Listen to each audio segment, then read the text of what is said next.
streets. He kept me off the drugs. He couldn't keep me out the street life, but he kept me off the drugs.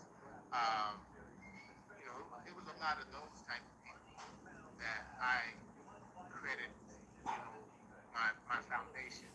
And then you start admiring other guys as you get older, as far as, athletes and things like that. I never really admired them, man. I kind of admired the people who held to the street, that did some things to make sure guys like myself, stayed out of the pen, stayed off the streets, and kept on moving straight.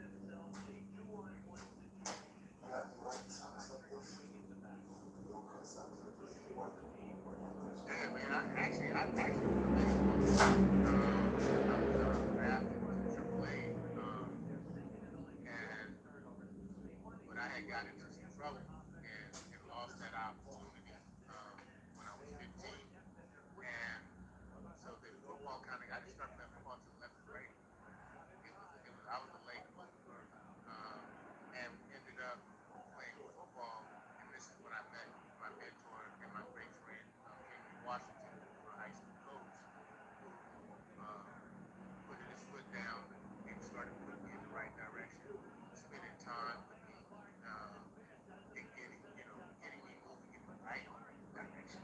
And but I ran track, I played basketball, I played baseball, I was four sports, led them in four sports in high school. Um, but I enjoyed the contact of football that became my love, and it was like you could take out your aggression. I had a real tough upbringing as a youngster, so it was the opportunity to let that stress out, and I could hit somebody as hard as I want and not go to jail. So I was starting to like that as a safety spot.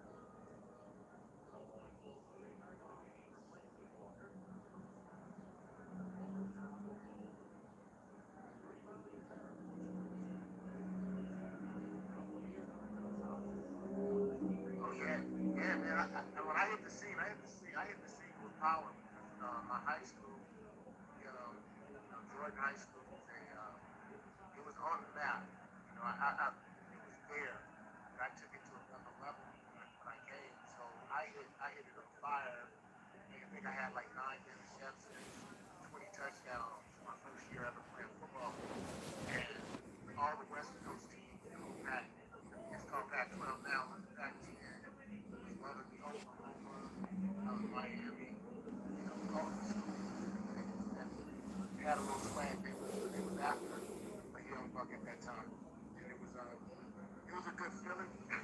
But I had no intention on going to college. I mean, like I told you, man, I kind of admired the streets. And at my time when I was coming out in the '80s, that's when the money was real good, and I almost got caught up in the bag. Um, but because, like I said, because of my high school coach, he really got me going in the right direction, doing the right things, and it saved my entire life.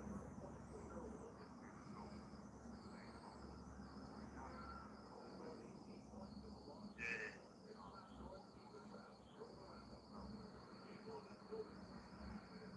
So like Terry Downey, man, it was kind of cool because a lot of dudes. He was a little gangster in the sense of how he did his recruiting. I was, recruited and was expected to go to probably Arizona State or Washington at this time, and I had these home visits, and like I say, nobody ever went to college in my family, so it was a little tough to try to make a decision.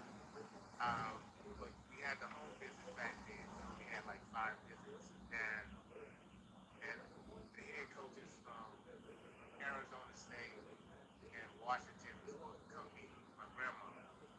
And my grandmother don't know. My grandfather's sixth grade, sixth grade education. Grandma, third grade education. So all they was trying to figure out was staying in college. And so the day that I was supposed to make my decision,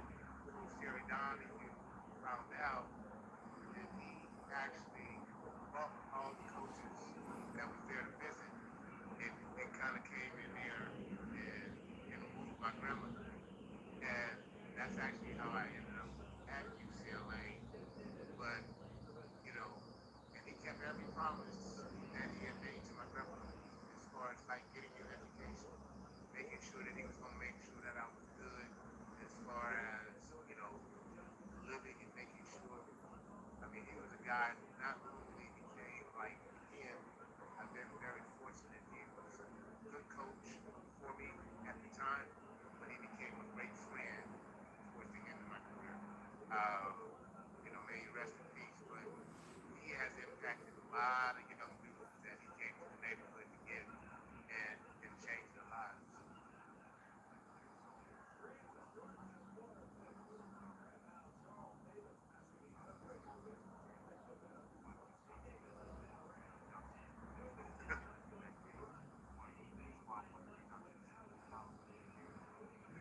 Well, the MVP of the game, but how Miami was back in the day. I think they had just came off the national championship the year before, and but they always used to call the dudes out west a little soft. But we had never lost to any team that came from that particular side of town, and it was so funny because we ended up beating Miami, and I ended up having some lifelong friends that I'm still accountable with at this day because of that particular game. Melvin Bradley, Billy Blaze, Dane Bays, and all the dudes that actually played during that time was amazing. But to actually end up playing for Jimmy Johnson was kind of funny because um, I thought that I was going to go to the Raiders during this time. I thought that I was going to go play for the Raiders. I've always wanted to play for the Raiders when I was in the game. Lester Hayes, a dude that I kind of admired back in the day. So I wanted to be a Raider. Um, and when I went to visit, Jimmy talked about the Fiesta. He talked about all the things and how he wanted type of players with a different type of attitude. Obviously, having to be Charles Haley, he's used to having guys that had the ears, and he knew how to coach guys who had the ears, and he allowed us to be ourselves, but he knew how to ring us in, but not put his thumb on our neck and make us feel small. So I have to say that he is probably one of the best coaches that I've never had on and off the field.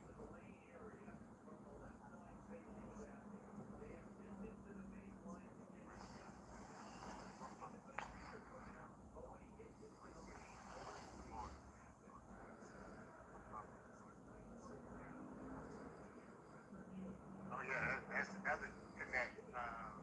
Even Smith, he was a young buck at that time.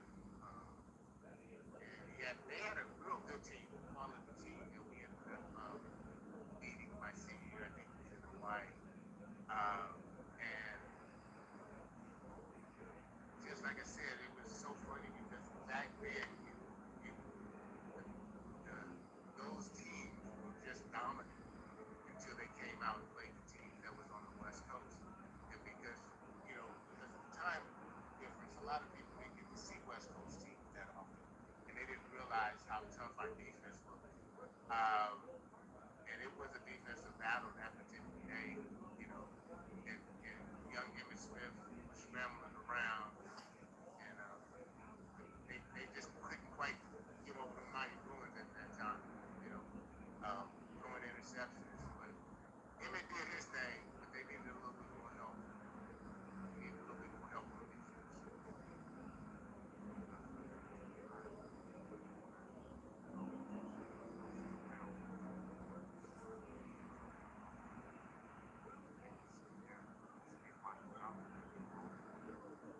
Well, it was actually I wasn't expecting to get drafted. I went to the combine and got a zero on my in my physical, and they told me that I was not, I was projected.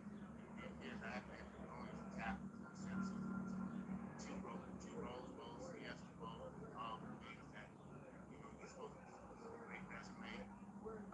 At that time, safeties was great down at UCLA. Um, but I ended up tearing my posterior medial lateral ligament and didn't do well at the combine. So I had failed in the draft, and I'm watching all these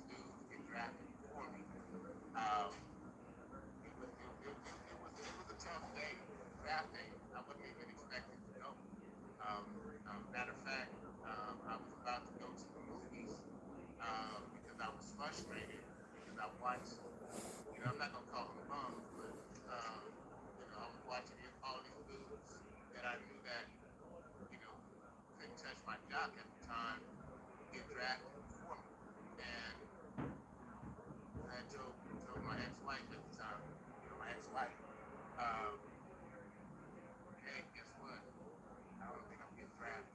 So I had already had a plan because to move forward in life. The next thing you know, the phone rang. Los Angeles Rams said they're gonna take me in the fifth round. And all I really wanted, man, was an opportunity. I figured I'd get an opportunity. I know I could prove myself.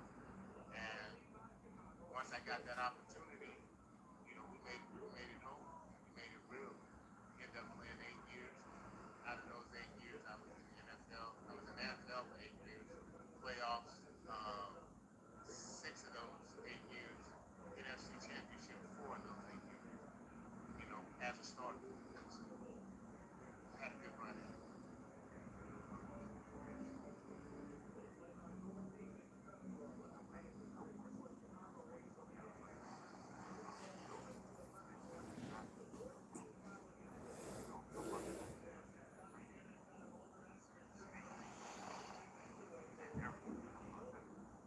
Yeah, well, it was kind of cool to have that experience, graduate. Matter of fact, I didn't even have to move from the city that I was living in. I actually drove from where I went to college. I just drove like right down the street. Next thing you know, I was employed, for 2 years in Los Angeles. At the time, the Rams were pretty decent. It wasn't Super Bowl, it was contenders. We wanted to be contenders. We lost the NFC Championship with San Francisco in '88, but we didn't have enough to get over the hump. And that was the first year of free agency. It was called Plan B that was coming up. Uh, so it was exciting to be home, but it was you had to go somewhere else to understand what real football was about. Um, Playing in Los Angeles is great, but there's so much that goes on in Los Angeles, and the focus. You got Hollywood, you got Dodgers, you got Angels, you got Lakers at that time. So there's a lot going on. So to be a big powerhouse, put all the attention, it was a little tough in Los Angeles. But it was a great thing for me, great experience for me because I didn't have to leave home. But I think the best thing that ever happened to me was playing being playing free agent.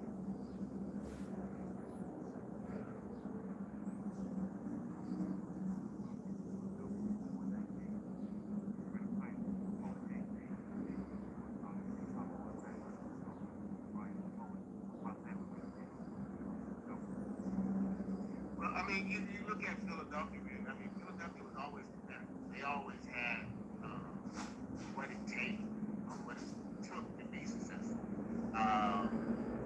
But I would always say they just didn't have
Said that right.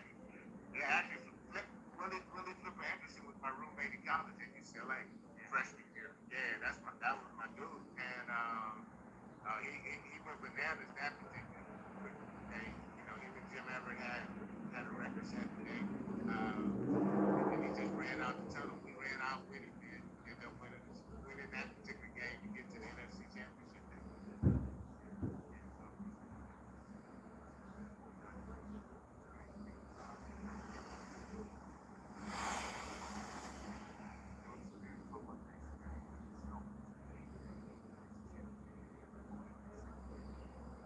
But to be able, I've always been part of winning programs, so expectation to win was never doubt. It was just a matter of um, how do we get there. And I felt that team, like you say, every team needs a piece, and our piece at that point in time, I think, was quarterback. I think we had a solid defense. I think we had quality receivers. I just think that at that time, Jim Everett was a great guy. He just didn't have that killer instinct and the nerve that you need to sit in that pocket and make them throws, especially with that beast from San Francisco and one of my favorite players, Ronnie Lott, doing his thing and constructing that quality defense. I think a lot of people don't take in consideration when championships are won, it's usually how well your defense played during championship time. And San Francisco outplayed us that particular day. Um, we were the better team, but they were the better team that actually outplayed us that day.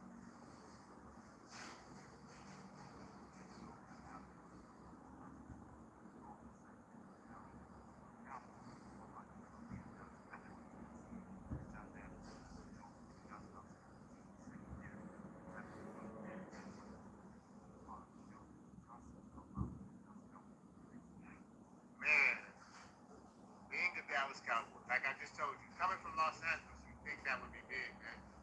But to be a Cowboy for 5 years, and let's just talk about it, and walk in, because I'm not knowing, like you say, I came from college, went to UCLA, so then, my next step was still in Los Angeles, and I've been born and raised in Los Angeles, so at this point, I had never really left for a long period of time, nowhere. Um, and but just I remember being in the hotel in the off season, and I had worked out for the Cowboys, and it was like in the off season, and they had high school football all over the TV, and this is in the off season. So I was like, man, this is crazy how they get behind their football. Can you imagine how big that was to be behind in the Dallas Cowboys in Texas? And they had not even won. I think they went like 1-15. And I was telling my agent, oh man, I don't want to go there. I had went and we worked out at a 4-4 for the Raiders. So I thought I was going to be, free agency was up. I thought I was going to the Raiders. And always wanted to play for the Raiders. And when me and my wife had went on a trip, went to the Bahamas or something. But when you go through the Bahamas, my flight landed in Dallas. The connecting flight to get back to LA. So back then, we didn't have cell phones and stuff. So I was out of touch with what was going on because I thought, after I did all my workouts, I was going to be a Raider when I got back home. So I get to Dallas, man, and they take me off my flight. Um, Dallas Cowboys was with American Airlines, and they somehow got me off my flight, and I was upset. I was trying to figure out like why, my ticket is already paid for, and lo and behold, man, management comes to pick me and my wife up from the stadium. I mean, from the airport, and take me over to the Dallas facility because I'm not knowing what was going on at the time. So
and behold, 2 years later, I'm playing in the Super Bowl at the Rose Bowl 2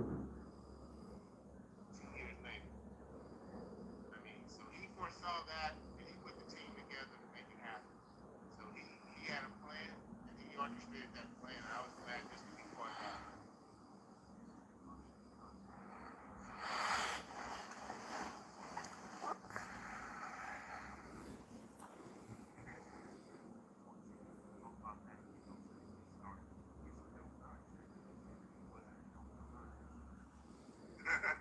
No, and he was still tight. He wasn't the veteran that he was. But I think once we got that in that '90s season, when I think in my first year there, you could see that it was coming.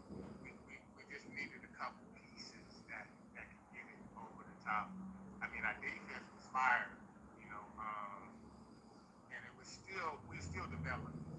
We just needed a few more components. Um, we got some offensive linemen in there to get some things done. We got a lot of second tier guys that could actually impact it. That's what I told you earlier. One thing that I learned about football from Jimmy was it was all about being able to win in all three phases. If you win in all three phases, you win in the football game. But what Jimmy used to teach and he used to preach on a constant, you got to win two of the three phases. And see, he never took special teams lightly. Special teams, most of the starters and defensive starters, they was playing special teams as well. So it was he used it in a capacity that was another possession, may it be turnovers, field positions, and Jimmy played all phases of the game. And that was the turnaround from the 90 to 91, is that we learned to play, young guys too, learned to play all phases of the game. And we practiced that every day.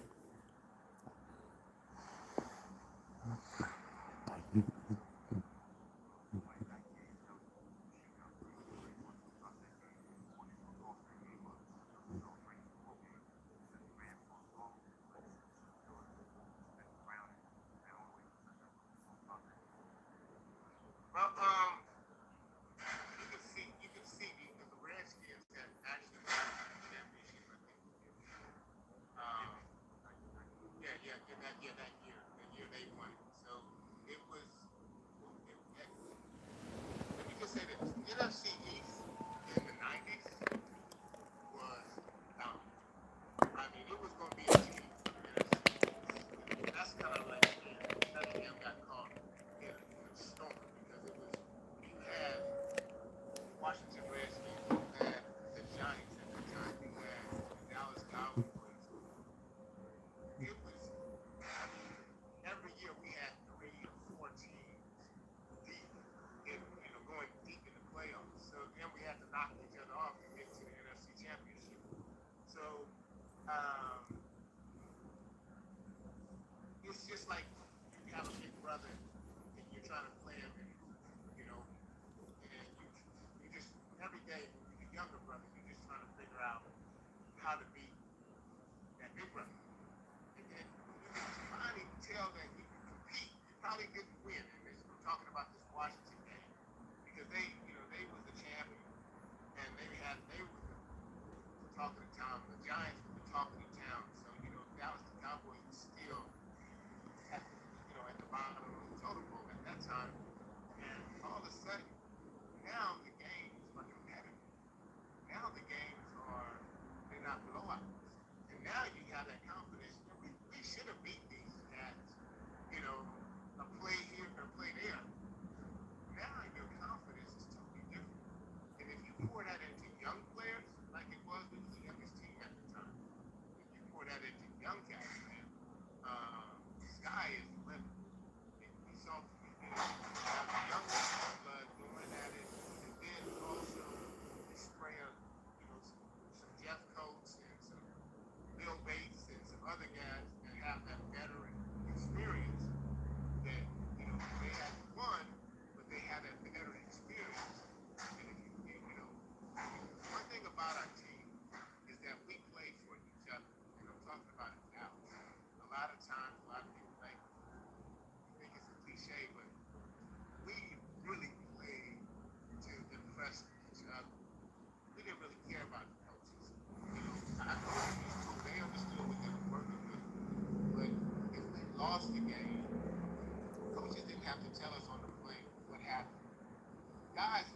ourselves on the flight home or, at the club, wherever we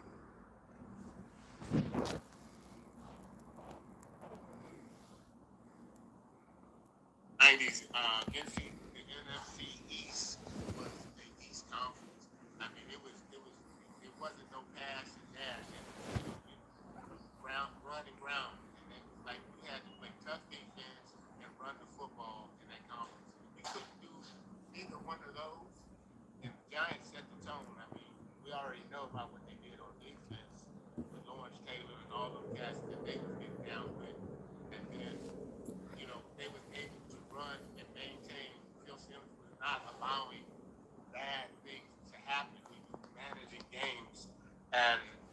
But for some reason, you can see the tide was turning because we came with strength, speed, and a little arrogance and cockiness. And once we beat the Giants, we knew we had arrived. We knew that the conference was ours. We knew, and it started with our head coach, and he had been preaching that from the days that he had signed myself. He had signed Jay Novacek. He had signed, and then they ended up making a great trade for Charles Haley and a couple other components. So he knew what we had. It was so funny because a lot of those guys, I think I had 7 of my teammates from UCLA on that particular team.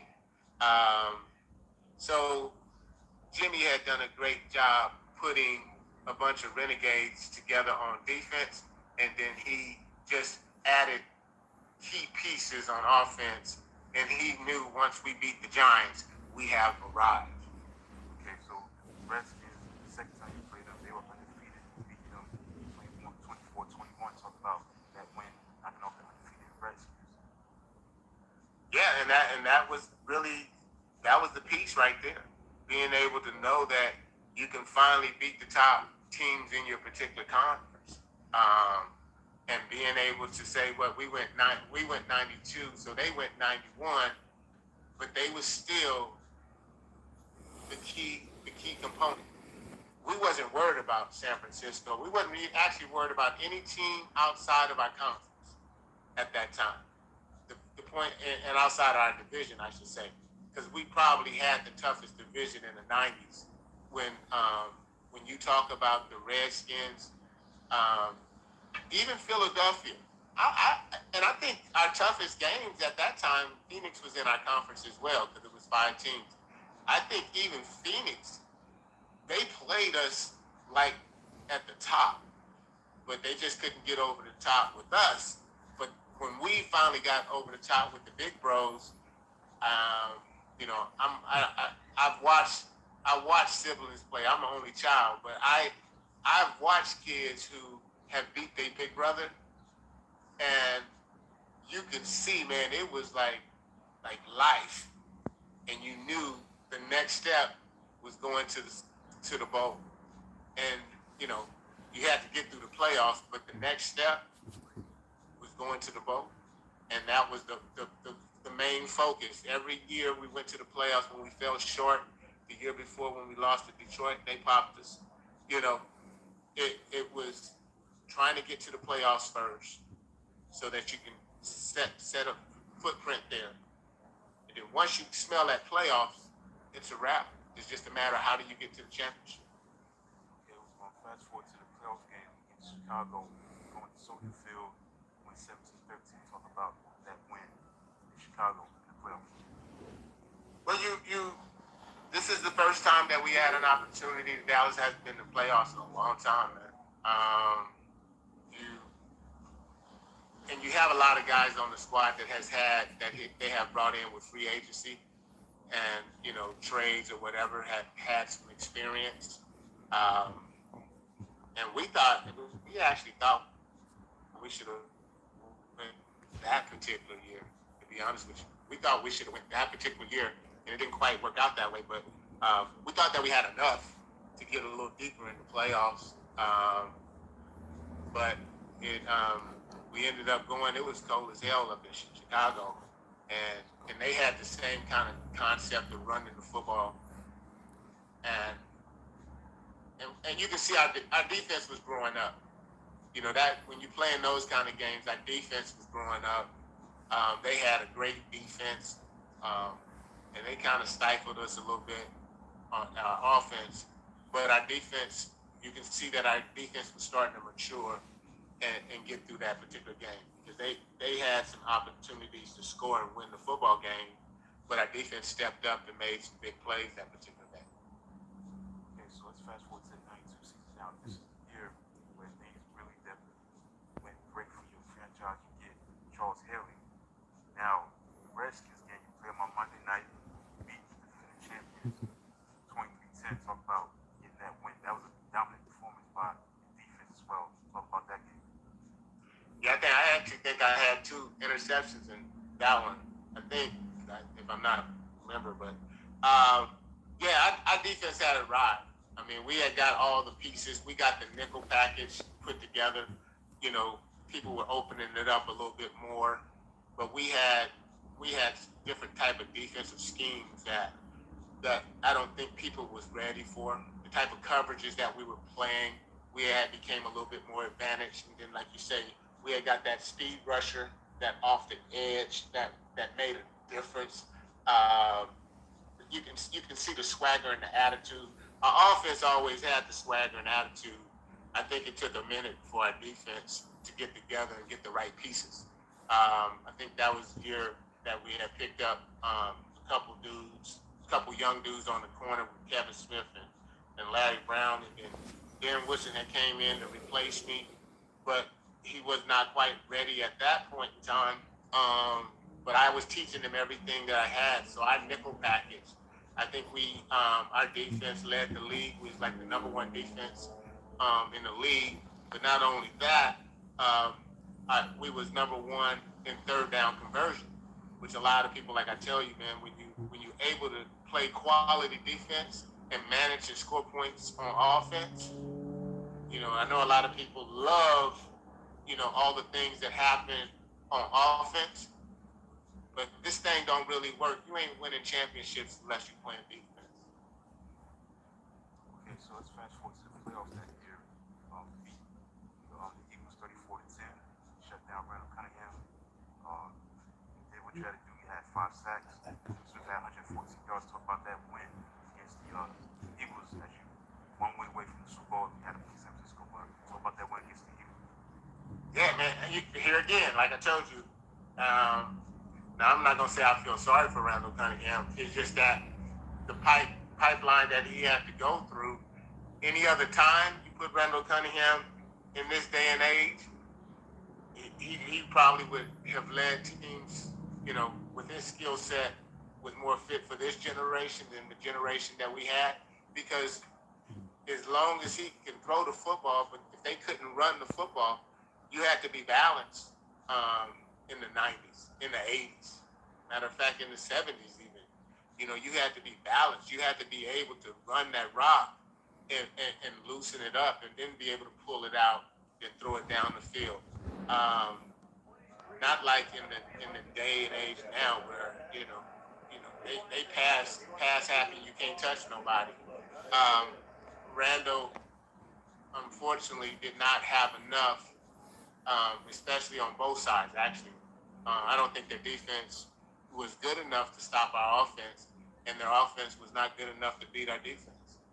And our special teams always stepped up big, no matter who, may it be Kmart, may it be Kevin Williams.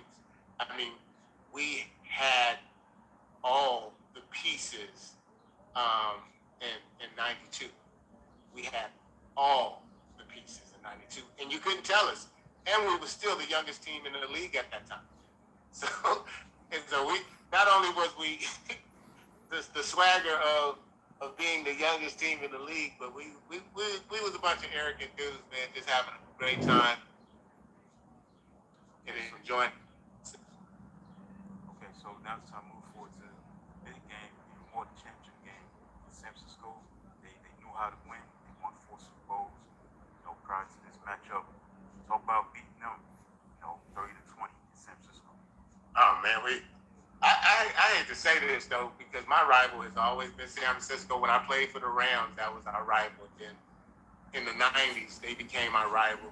Um, Anytime you're playing against, Jerry Rice, anytime you're playing against um, Taylor, it's like, in my opinion, I think John Taylor, if he wouldn't have had the off-field stuff, I think he would probably been one of the best receivers to ever play the game. He's, um, they had so many weapons, and they had that 5-out system that nobody quite understood. But for some reason, we got it. We figured it out, and we actually end up being successful in the field. Like I told you, because we come from a conference of grinding and playing quality defense and running the football, because it was a messy day that day. It had rained real bad up in San Francisco and Candlestick, and it wasn't a matter of if we were going to win the game. It was a matter of how we're going to win the game.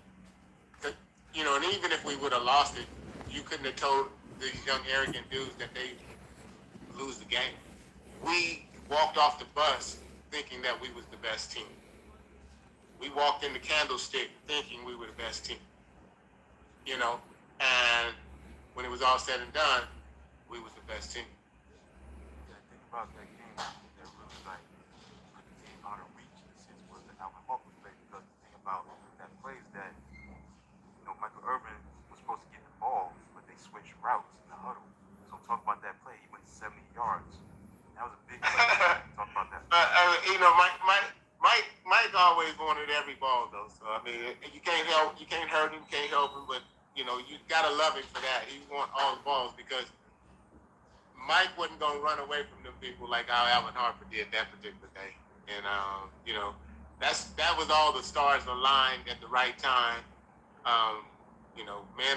Man above always make it happen when he needs to make it happen. And I'm glad that Alvin Harper kind of caught that slant and took it there to close the thing out.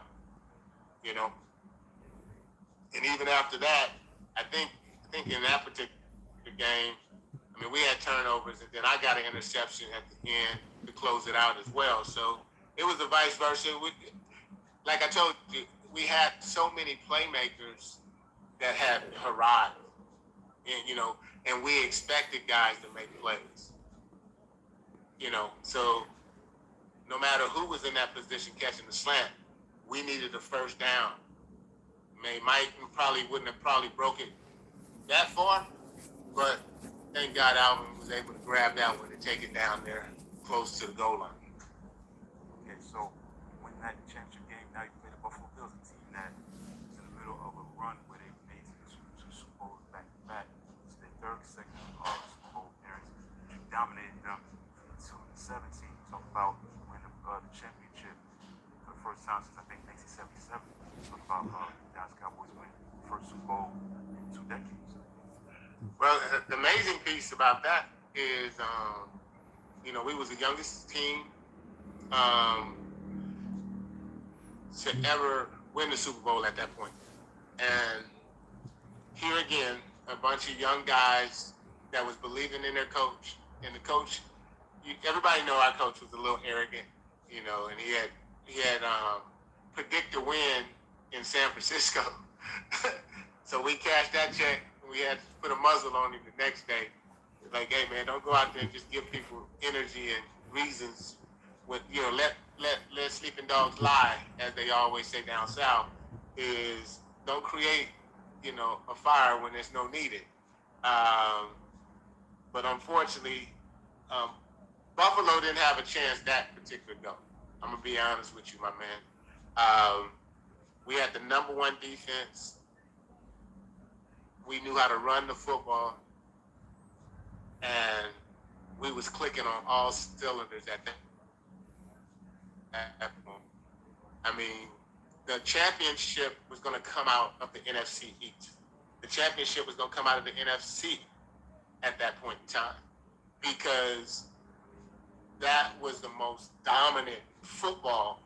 When I say that, Buffalo had a great, run and gun type offense, which would probably kill everybody during this time now. But when it came to football, you got to be able to play defense as a team, not as individuals.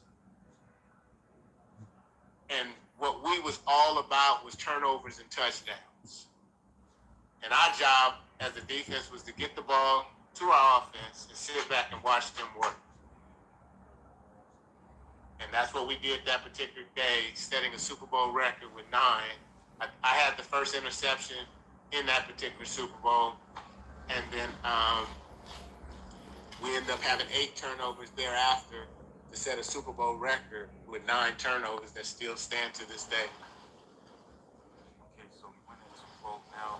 Fast forward to 1993. It's 93 season. It rolls out 0-2. He comes back, and you play an important game. We want to talk about obviously against the Giants, January 2nd, 1994. Win 16-13. Must have had like 168 yards to Ray's shoulder. Talk about that monumental win. That was for everything. Home for the fans. Division as the squad won against the Giants. The last regular season game for Lawrence Taylor and Phil Simms. Talk about that game. We can keep on talking about how tough the NFC East was at that point in time, but it was coming out of there. The champion was coming out of that particular division, and the Giants played a great game. I mean, it probably would have been different if Emmett didn't get hurt, but it probably wouldn't be one of his historical moments when he got hurt. Because the funny thing about that, when he got hurt, the defense huddled up and said, Emmett got a lot of credit for what he did in that particular day, but the defense huddled up and said, we got to make plays. We got to do something to get this going because we had lost the peg in our wheel. Not saying one of the pegs. He was the peg, in the wheel. And that was probably one of the most memorable moments for our team. Because to go to the championship, but to be able to go back and win the division again, because you get that bye. And we had a lot of injuries that particular year. And we needed that bye in the worst way. It ended up working out, man. But the performance by my fraternity brother and teammate, man, he did his thing, and the defense really stepped up and made the plays. And then, Eddie Murray comes in and kicks the field goal, bro. Remember again, I always told you, it's 3 components that you win the football game. You got to play quality defense. You got to play quality offense. But if Eddie Murray didn't, and we had kicking problems that particular year, if Eddie Murray didn't come in and hit that field goal, we wouldn't have had a bye, and our playoff journey would have been totally different. And we had won the game in 3 phases, as I told you earlier. That's how you win football games. Okay, so we move into the division playoffs. Go against the Green Packers, the Packers team that was the upstarts. Brett Favre was on that team. I think Rich White was on that team. He was a free agent, 93, I believe. And you beat them 27-17. Talk about that game. Well, I mean, Brett Favre, a dusty quarterback, but the thing is, like I told you, I think we were number 1 defense at that time, or one of the top defenses that was left in the playoffs. You can't bring a gunslinger in there when you got so many playmakers, and I know that our offense gets a lot of credit, and, the Three Amigos, they got a lot of credit for what we do, but when you sit back and you look, if you really look at the game, you have to go back and look at, how the defense and offense and special teams play together. Some guys, you got to have Hall of Famers off the team, but I think because we played, how would they say about our defense? Because we had so many different guys that made plays, it wasn't, like when name brand guys.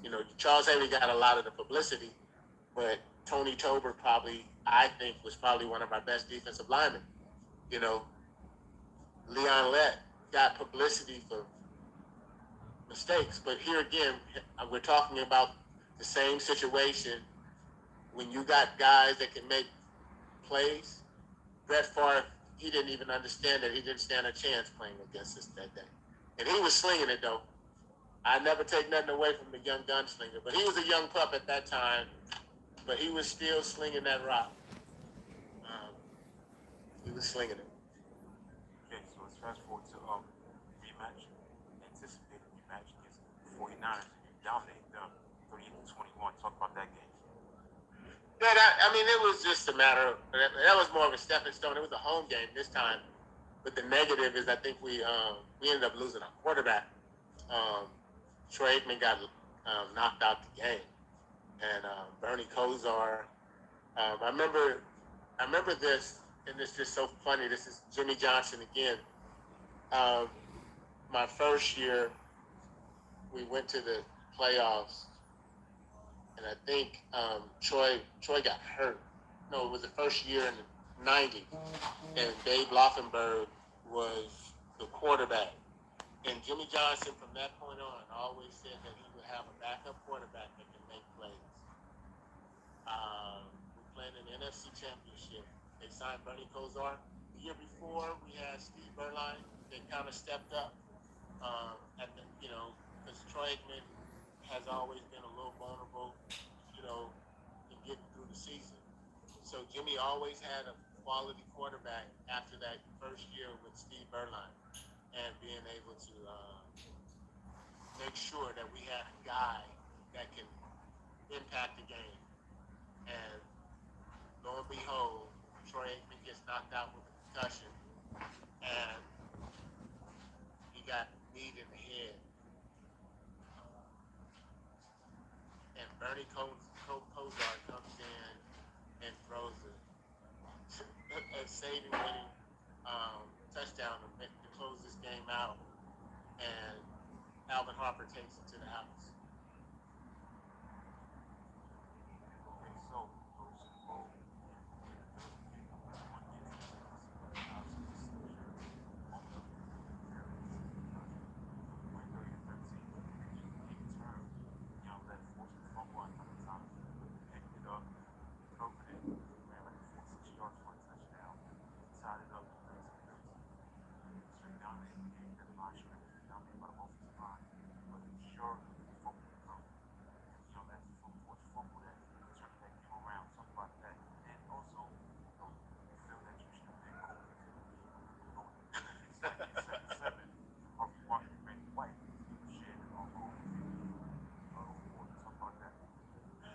Well, let's actually go back before the fumble recovery. Is that I actually caused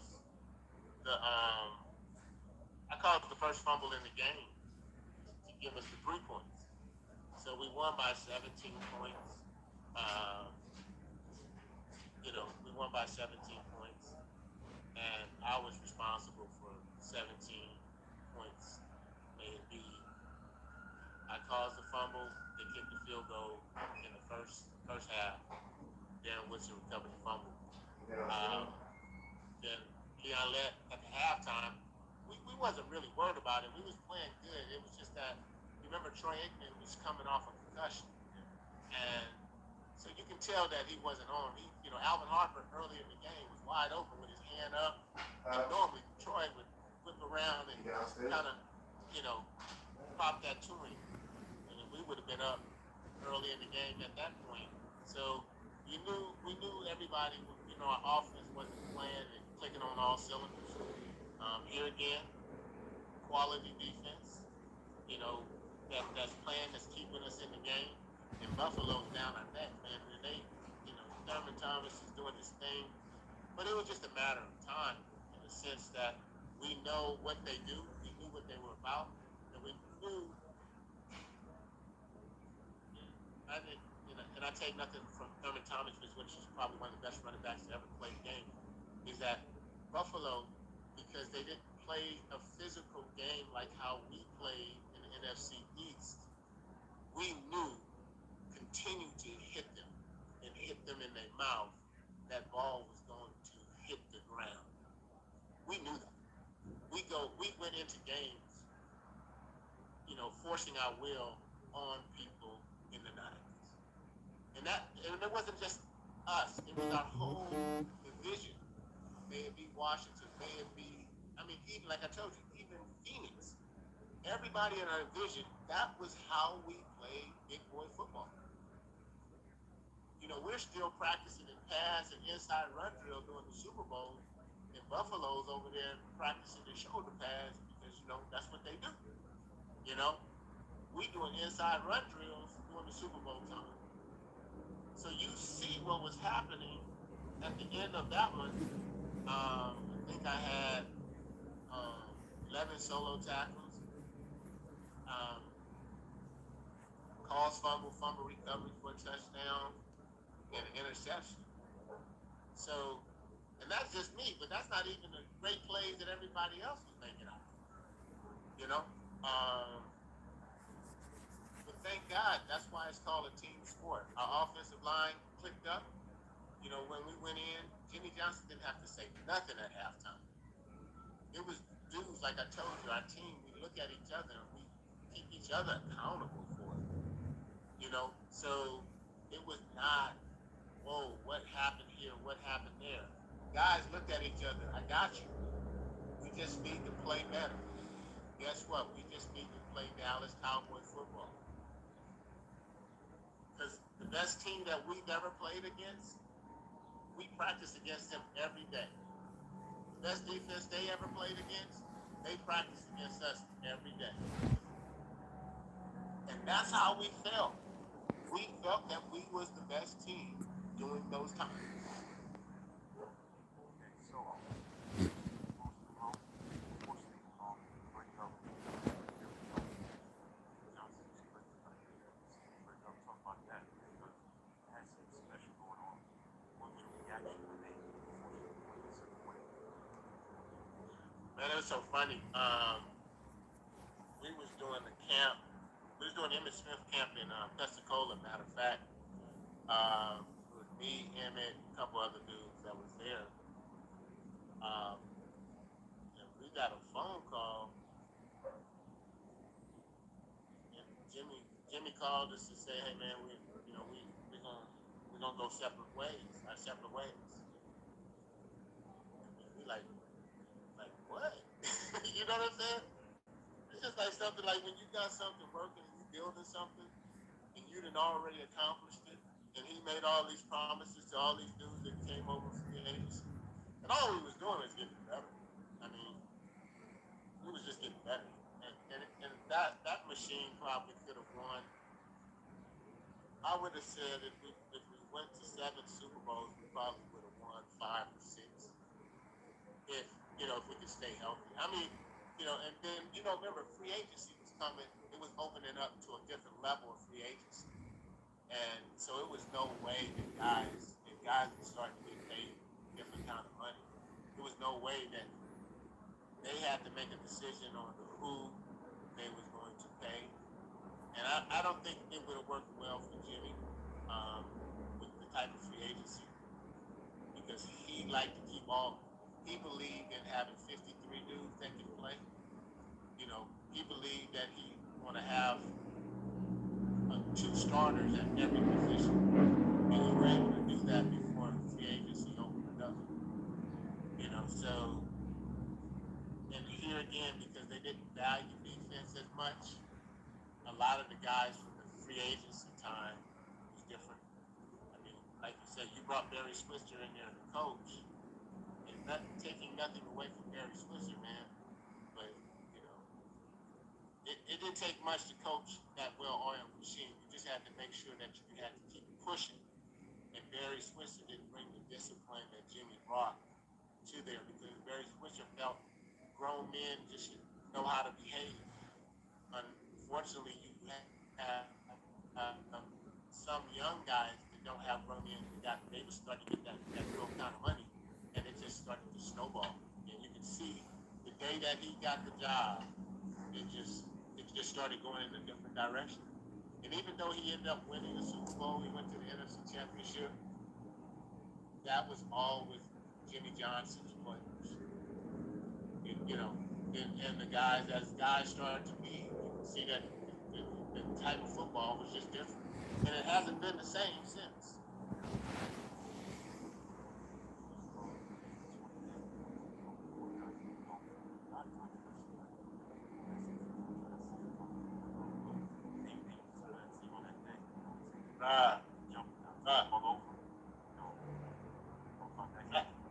That was the best. They were the better team. We was a banged up team in '94. Injuries. We had a lot of injuries that year going into that game. And like you say, they won the turnover battle. Remember when I told you this? You got to make plays in all facets. Unorthodox. Troy Aikman comes out and throws interception. Michael Irvin fumbled footballs. Those things don't normally happen. But they're not normally highlighted either. Everybody want to talk about that one play? And it was about 100 other plays that happened before that one play. The reason why, and we still almost won the game. And it's still, Larry Brown giving up the touchdown right before the half on a busted coverage. People don't talk about that, but that was a key component with Rice going down, throwing a touchdown at the half that could change the whole momentum and the complexity of what we were talking about in the locker room. So that it was just a carryover of different things that happened. We had a lot of injuries. I mean, we lost our best offensive lineman at the time, in Eric Williams. So it was a lot that went on. Even to make it that far shows how good we were to make it to the NFC Championship. And not only saying this, because I'm not going to use this as an excuse.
But nobody wants to use that. I mean, they took our best asset in Ken Norton and plugged it into them. Yeah, I remember. A guy who knows our defense, who called our defense. So every time we would make a check, you could see Steve Young already knew the check. So you have one of our key components to our success playing for them. They try to make it out like Deion did something. Deion Sanders went over. Those dudes kind of like, Beckham right now. Some dudes are just searching for Super Bowls. And they put a Super Bowl squad together to beat the Dallas Cowboys. And that's what you're supposed to do. You're supposed to beat who, so you got to give that organization credit for what they did And if we would have been healthy, it would have been a different game. Yeah. But we wasn't. And they built a team to beat the Dallas Cowboys. Yeah. Just like Jimmy built a team to beat the Washington Redskins and the Giants. That's right. Right. So, that's what football is, and that's good coaching. That's good management. That's what you're supposed to do, is beat the team that stops you from getting to the championship. And San Francisco, giving them credit, they did just that. And we only asked Barry Switzer to coach for one game, and he fucked that one up. Sorry for cussing. He did. All right. Yeah, you failed. You had a best chance to win 3 in a row, which has not been done at all in the Super Bowl era. So that was your final game personally for yourself. Go to Washington Redskins. What went wrong with that? Like, what made you want to go to Redskins? Like, what went wrong with not staying with Dallas? Well, I mean, first of all, it was Darren Woodson had came into his own, and they wanted to move in a different direction with younger players, and they wanted me. I had already, I think in '93, I had played that backup role, and it was not. I still wanted to be a starter, and they wanted me, and they just didn't want to give me the money that I felt that I deserved, as they were giving guys certain kind of money. I think, Alvin Harper, I think Kenny Gant.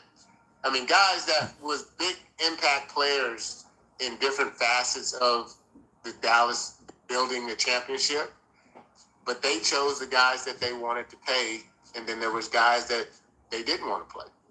And that's the only thing. I mean, I wanted to retire as a Cowboy. I mean, I enjoy being a Cowboy. I enjoy still being a Cowboy and being known for being a Cowboy. But like you say, man, doing that free agency, it destroys teams. It destroys legacies. But the positive about free agency is that these guys wouldn't be getting this kind of money if it was never created. Yeah. So it's like a give and take. Guys that played before me, but you want to have that opportunity to showcase your talent. Norv Turner and I had been together. Norv and Turner coached with the Rams when I was there. Norv Turner, who was the head coach of Washington Redskins, coached in Dallas when I was there.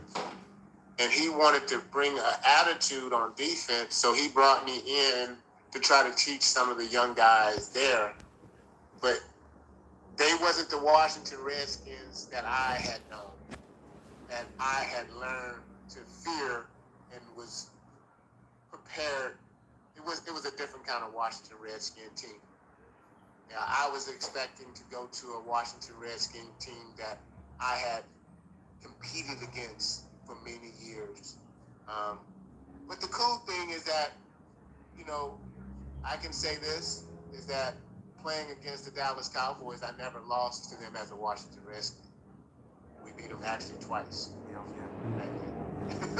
So, because just like San Francisco, you know all the ins and outs, you know all the calls, you know the checks, so you prepare, and they still went on to win the championship.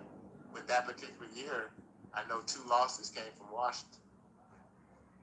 Okay, before I let you go, that's why I want to have you on, because those Dallas Cowboys team is special. Talk about Alvin Harper, man, what he could have been as a Cowboy, because he was a great receiver, he just didn't do it enough. Talk about Alvin Harper and what he could have been. I could talk about so many dudes. I mean, including myself. If they would have been able to just keep us together, if they would have found a way to keep us together. Alvin Harper was a skill set dude at 6'4", had speed, big hands. Him and Mike could have both went into the Hall of Fame together because he had that type of ability. The only negative about Alvin is that Alvin didn't work like Mike. That was the difference. You remember how I told you the difference between Jerry Rice and John Taylor is the same story between Alvin Harper and Michael Irvin. Because Alvin Harper was more talented. And I got to say this, Michael Irvin's in the Hall of Fame. Michael Irvin's great. But Alvin Harper was more talented than Michael Irvin. Yeah. But Michael Irvin worked at being great. Alvin Harper worked at being good. John Taylor worked at being good. Jerry Rice worked at being great. Two different things. Work ethic. That's it. That's the key to everything. Yeah. Okay, yeah, because those Cowboys teams are special. I think to me, I watched football for a long time. I think your Cowboys teams were the last truly great team because you had the depth. I mean, Jimmy Smith was on that squad. I know, bro. Right? Look, you little punk too. No, but you know what? You saw it though in practice too, though. You saw Jimmy Smith, and that's how deep. You remember how I told you how deep our team was? Yeah, I know. I remember. Jimmy Smith is a Hall of Famer for the Jaguars, right? I think it was Jacksonville Jaguars. Yeah. He's a Ring of Honor for the Jacksonville. Bro, he was making catches in practice as a young buck, and you like, dude, who is this dude? And that goes to show you how good our team was. Yeah. He couldn't even crack our lineup. Yeah. I was the last He killed in practice, couldn't even crack our lineup. Yeah. He was that good. Yeah. I mean, I can go on. I can go to every position, man, where you can say, at one point, when Thomas Everett was there, Darren Woodson, myself, and then Brock Marion comes in, right? It's like, who do you play? Yeah. That was so deep. You know what I'm saying? Who do you play?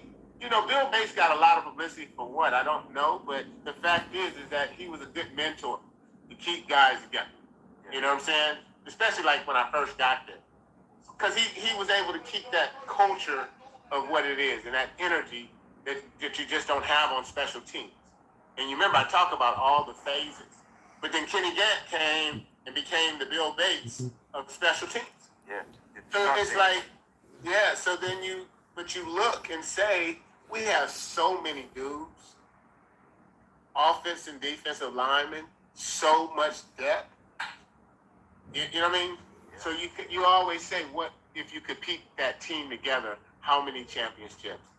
Like I told you, we probably went to 7. And the only thing that would have stopped us from losing all of them is injuries. You know, you can't foresee injuries.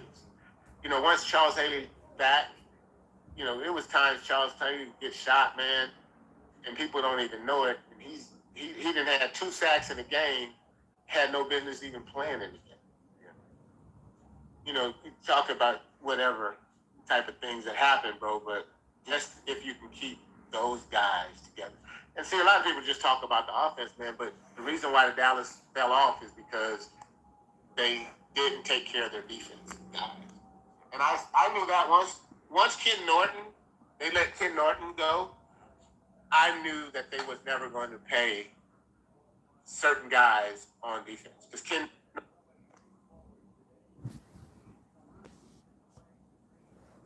Norton was, and he's the only guy I think to win 3 championships in a row. I think he was the glue that made us so much different. You know, and so we can talk all day about woulda, coulda, shoulda, but I'm going to tell you where it all started. It started over a drink and an owner telling the coach, you know, monkeys, you know, I can get somebody, anybody can coach this team. That's where it went wrong, boss. Yeah. So everybody acts like, where it went wrong? It went wrong right there. Yes, that's right. At the top. Went wrong at the top. Yeah, and that's what I'm saying. Egos got too big. Yeah. Went wrong at the top. Yeah, like I said, your squad was better than the Patriots. I mean, against the Patriots, they won 6 Super Bowls. Oh yeah, talent-wise, y'all was better than them. Bro, we. and I'm not being arrogant or nothing, man, but we would have smashed the Patriots. Yeah. Smash. I had too much talent. Smash. Yeah. I know they try to. You can't really compare generations to generations because actually, with the rule change, we probably wouldn't have been that good. Like how that, because we played. See, our defense, we played zone to man. After 10 yards, everything was man defense, but people didn't realize that. People thought it was a zone. It's our defense locked up to be man to man. I was the slowest dude in our secondary, man, and I ran a 4.4 in the secondary at 225 pounds. You feel me? So people don't get the size difference. You know, I still try to figure out why Darren Woodson is not in the Hall of Fame. He's probably the best athlete that I've ever played with. I mean, ever. There's only two dudes on the planet that I can say that was, and I played with a lot of great guys. Darren Woodson is probably the best athlete. Carnell Lake, who played for the Pittsburgh Steelers, is a A1, A2, AB, type of dude. Because once Darren understood how to play the game, which, I taught him everything that I could teach him, and he surpassed that. He was a great tackle. And he was a very disciplined player. Me personally, not so much. I didn't care about interceptions. I was trying to figure out how to knock people out every time, all the time. And you couldn't play like that now. You know what I'm saying? Yeah. You couldn't just hit people just to hit people. Yeah. And if you hit them too hard, it's a penalty. I don't know how that works, but whereas Darren could have played in any era. Carnell Lake could have played in any era because they were great athletes and they tackled well. All right, man. Thanks for your time, man. It's been a great interview, man. Thanks for sharing your stories. Living the glory years of the Dallas Cowboys, man. That was a great conversation with you. Thanks for coming on the show, James Washington. Thank you. Hey, man, thank you for having me, man. And you keep up the good work, and God bless you and bless your family and everything that you're doing, my man. Thank you. Thank you so much. Thank you. All right. That's James Washington, man, former Cowboy.